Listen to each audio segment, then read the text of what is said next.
হে কড়া শান্ত ঘে নমো প্রণিপাত পতিত তারণ পাই উড়াও নেত হে কড়া শান্ত ঘে নমো প্রণিপাত পতিত তারণ পাই উড়াও নেত হে কড়া শান্ত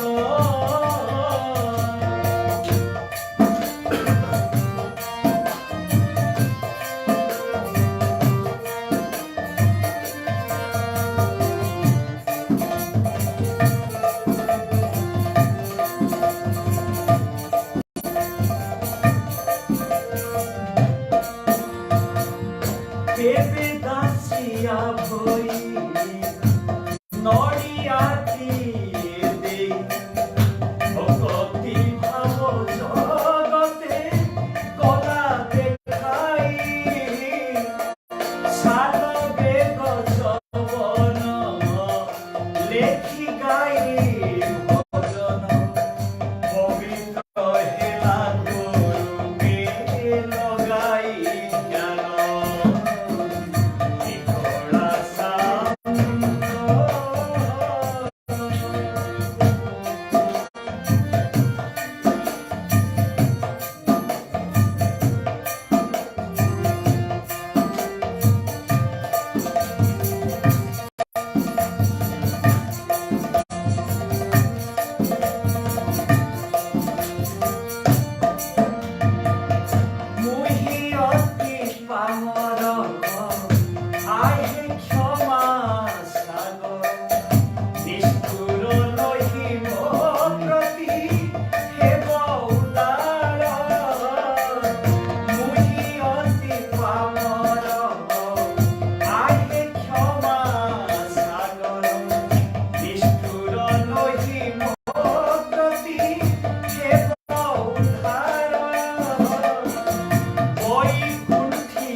ଅନନ୍ତଙ୍କର ପବିତ୍ର ତୀର୍ଥରେ ପରିବାର ତୀର୍ଥ କରିଲୋ ଅନନ୍ତଙ୍କ ମହାନ ପୀଠରେ ବଳିଆ ସମସ୍ତଙ୍କୁ ଶୁଭେଚ୍ଛା ଜଣାଉଛି। ବିଶେଷତଃ ଆଜିର ଅଶାନ୍ତ ବିଶ୍ୱ ଯୁଦ୍ଧ ବିମୁକ୍ତ ହଉ, ଧ୍ୱଂସାସ୍ତ୍ର ବିମୁକ୍ତ ହଉ ପ୍ରାର୍ଥନା କରୁଛି ଏବଂ ସମସ୍ତଙ୍କର ସୁସ୍ଥ ଶାନ୍ତି ଓ ପ୍ରଗତି କାମନା କରୁଛି। ଆଜି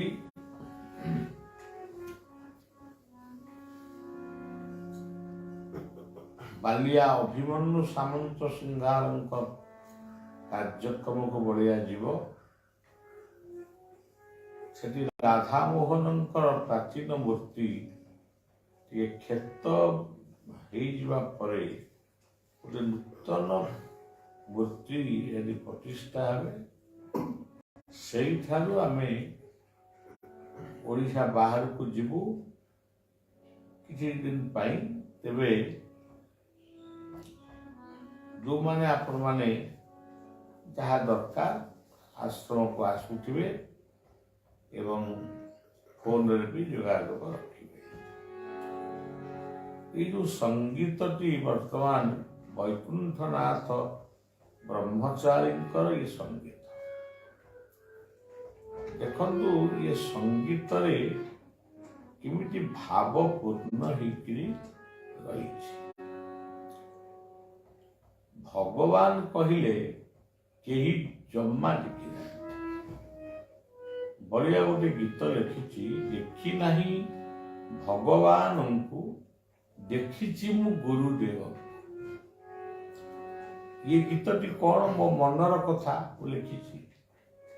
भगवान को मुझे देखिनी, प्रकृत में मुझे देखी, अनुभव कर, किंतु मो गुरुदेव सागर मुझे बसी कथबार्ता स्नेह आ शासन पाई, सेमिति मो सुजोग सुजोग भगवान मत देना अनुभव कर गोटे ज्योति रूप मंदिर रे मस्जिद रे चर्च रे सबुठी मुझे अदृश्य ज्योतिंकर रूप को चिंतन कर देखी अनुभव सब से ज्योतिरानंद पुरुष को ध्यान करे। जीवन दुख जीवन सुख जीवन समस्त कामना शांति जदि मिली मो गुरुदेव पाखर ही मिली। पदे पदे कथारे मानसिकता परिवर्तन हो हिमालय जाइथांती गोटे पद कथा बायांकर गोटे पद कथा रही समस्त हिमालय जीवे ओडिशा रे किए रहिबो तेणु आम ओडिशा अच्छु ये भाव देखी नहीं भगवान को देखी मु गुरुदेव। ये जो दासिया प्रसंगटी वैकुंठ कहले ये तो गोटे प्रसंग समस्त कह बलिया किंतु से कथा कह आपण माने निजे भावंतु आमे समस्ते दासिया नुहे कि दासिया शब्दर अर्थ कौन दास आमे कहार दास भगवान कर आमे संतान दास कहार दास हूँ आम पिता माता गुरु गुरुजन ठारू सद्गुरु आमे समस्ते सद्गुरुंकर आज्ञा बाहक वृत्ति इटा कौन कथार कहनी मंत्र भी कहूँ मंत्र मूलम गुरु गुरु वाक्य गुरु मंत्र नुहे गुरु वाक्य सत्य ज्ञाने गुरु वाक्ये जहार विश्वास अवश्य हईबे ता ब्रज भूमे गुरु कथा को जो माने अकथारे परिणत करती सी आ गुरु कृपा कमी कौन पाइबे। तेणु दासिया आमे समस्ते से गुरु शास्त्र दास पिता माता आमे दास। अच्छा दासिया गोटे श्रीफल काले जगन्नाथ को देला श्रीफल माने कौन नड़िया श्रीफल हूँ प्रकृत में बेल बिल्व फल दासिया नड़िया नड़िया गछटी नड़िया फलटी कहीं जितेबाला ब्राह्मण माने कहते आमे ही नड़िया गछ लगेबू आउ कई नड़िया गछ लगे ये गोटे दासियार विप्लव मु मो बाड़ी रे नड़िया गछ लगेबी जगन्नाथ को देवी से केमिटी न देवे देखा ये दासियार विप्लवी चिंताधारा कुसंस्कार विरुद्ध एक रीतिमत संग्राम ये गला गोटे दर्शन तत्वटा कौन श्रीफल किए ये नड़िया श्री आम मान नार मूल रे कौन अच्छी श्री अच्छी ଶ୍ରୀଯୁକ୍ତ, ଶ୍ରୀମଦ, ଶ୍ରୀମାନ, ଶ୍ରୀମତୀ। ତେଣୁ ଆମ ଶରୀରଟି ହଉଛି ଶ୍ରୀ।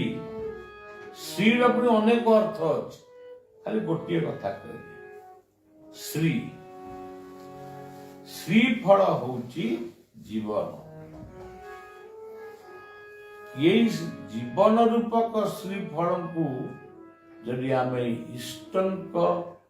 ଇଷ୍ଟ ଓ ଗୁରୁଙ୍କ ଉଦ୍ଦେଶ୍ୟରେ ସମର୍ପିତ ନ କଲୁ, ଆମେ ଗୋଟେ କି ମଣିଷ? ଆମେ ଗୋଟେ କି ମଣିଷ? କିଛି। ଆଚ୍ଛା, ଶ୍ରୀଫଳ ଦାସିଆର ନଡ଼ିଆକୁ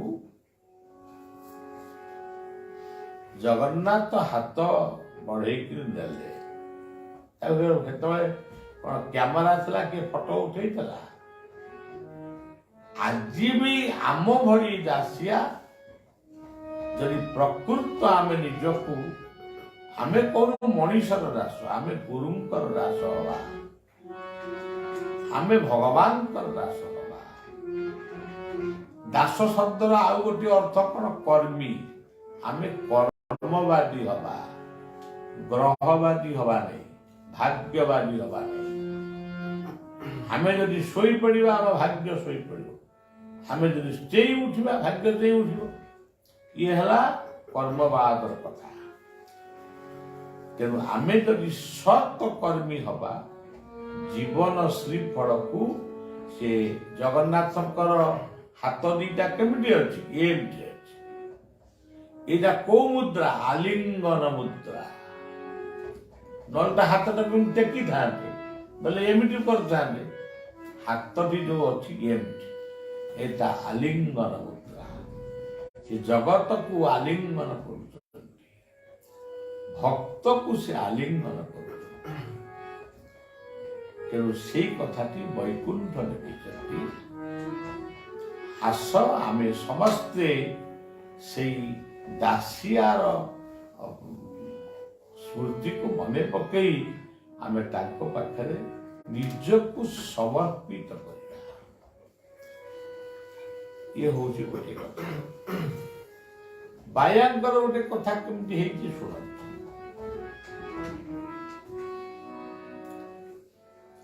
ବାୟାଙ୍କର କଥା ହେଲା, ଜଣେ ଶିଷ୍ୟ ଗୁରୁଙ୍କୁ କହିଲେ, ଜଣେ ଶିଷ୍ୟ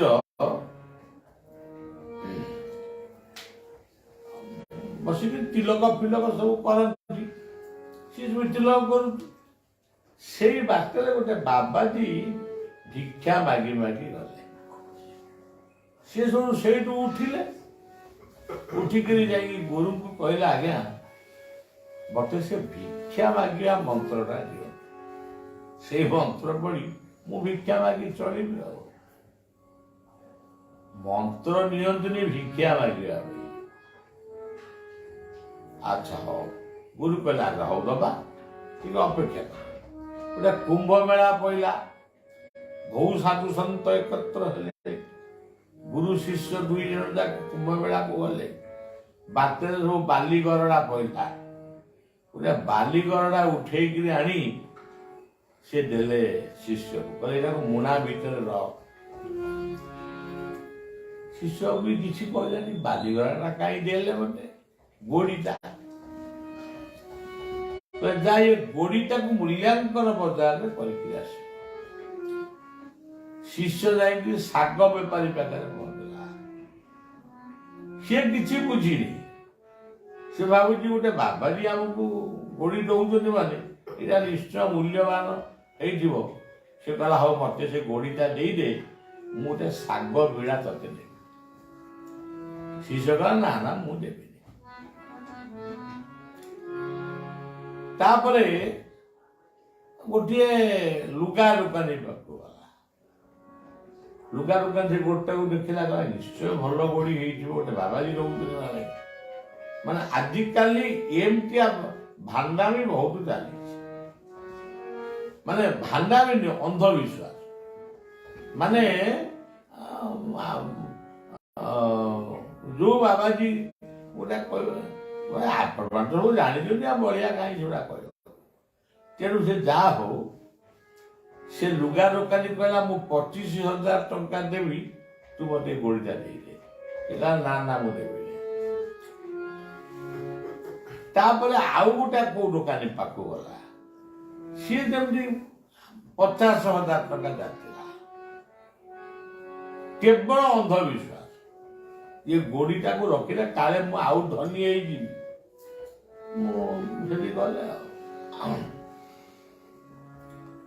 ଶେଷରେ ଗୋଟେ ସୁନା ଦୋକାନୀ ପାଖକୁ ଗଲା।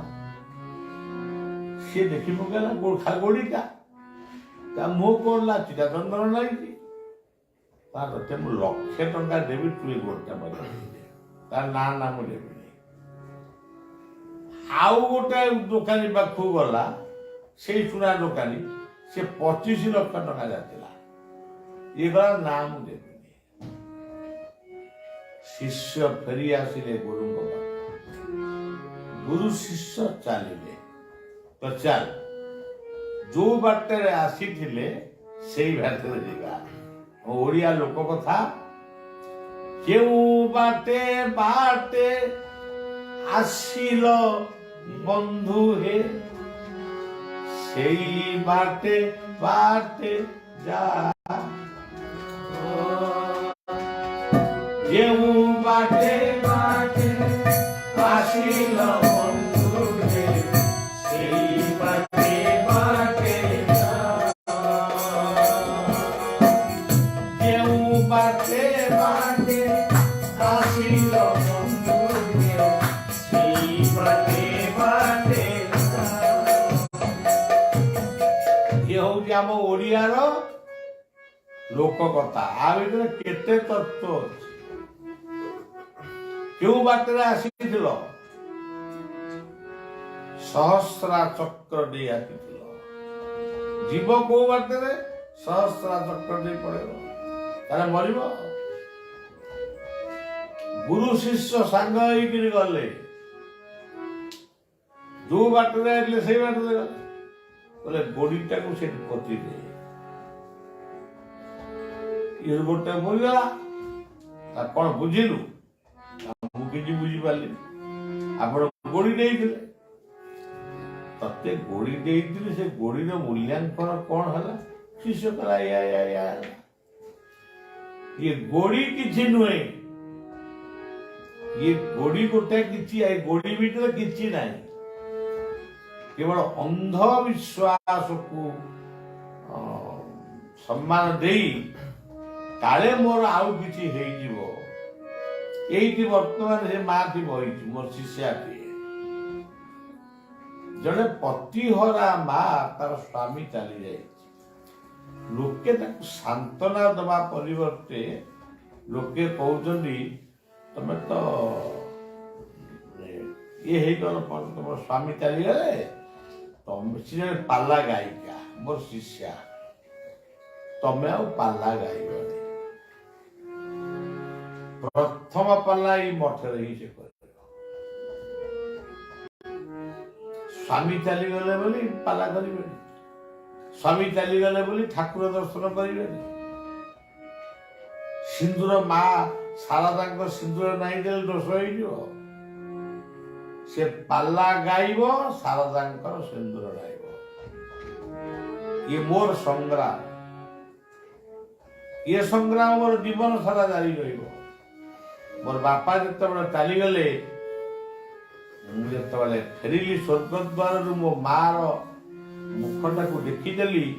ସେଇଦିନ ମୁଁ ଶପଥ ନେଇଥିଲି, ମୋ ବୋଉ ଅସୁନ୍ଦରୀ ହେଇଗଲା, ମୁଁ ନିଶ୍ଚିତ ଏହା ବିରୁଦ୍ଧରେ ସଂଗ୍ରାମ କରିବି। ଅନ୍ଧବିଶ୍ୱାସରୁ ଦୂରେଇ ଆସ। ଗୁରୁ କଣ କହିଲେ? ଗୋଡ଼ିର ମୂଲ୍ୟ କିଛି ନାହିଁ। ଯା ମନ ଯେ ପରି ତା ମନ ସେ ପରି,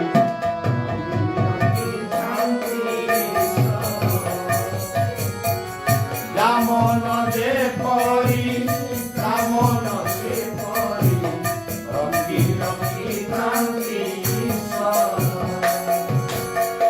উচ্চ মনা সিনা লভই অমৃত, নিজ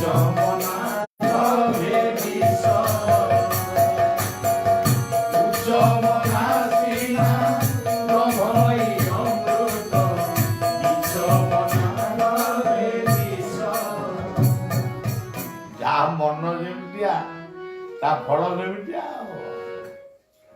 ଏଇ ମନ ବୃନ୍ଦାବନ, ଏଇ ମନ କାଶୀ, ଏଇ ମନ ମଦୀନାଥ, ଏଇ ବାରାଣସୀ।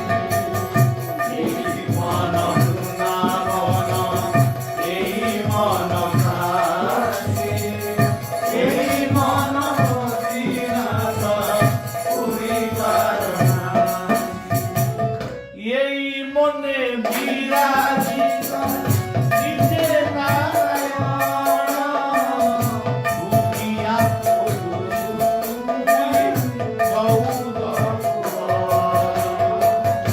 এই মনে বিরাজিত নিজে নারায়ণ, দুনিয়া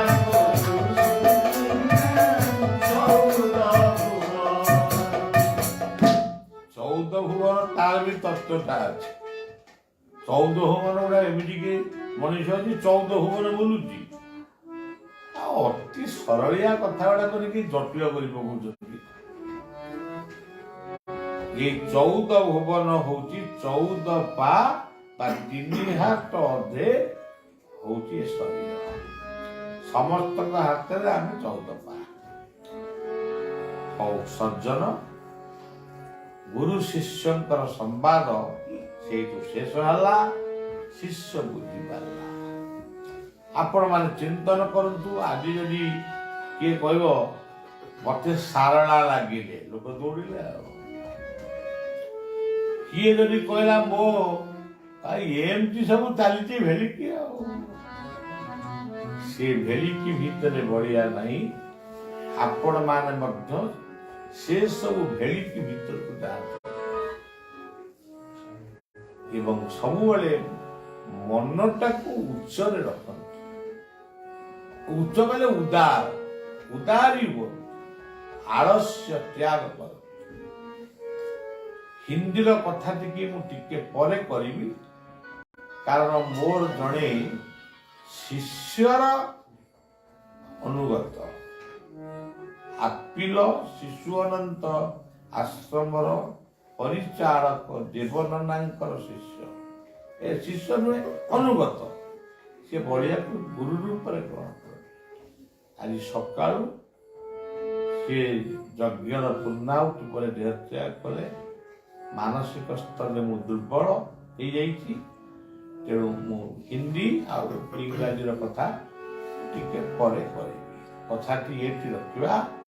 କେବଳ ଏତିକି ବଳିଆ ଆପଣମାନଙ୍କୁ ଆଜି କହିବାକୁ ଚାହୁଁଛି, ବଳିଆ ଯୋଉଠିକି ଗଲେ ବି ବଳିଆର ସୂକ୍ଷ୍ମ ସତ୍ତା ଶିଶୁ ଅନନ୍ତ ଆଶ୍ରମରେ ଅଛି। ଆପଣମାନଙ୍କର ଦୁଃଖ ସୁଖ ନେଇକରି ଆସିବେ।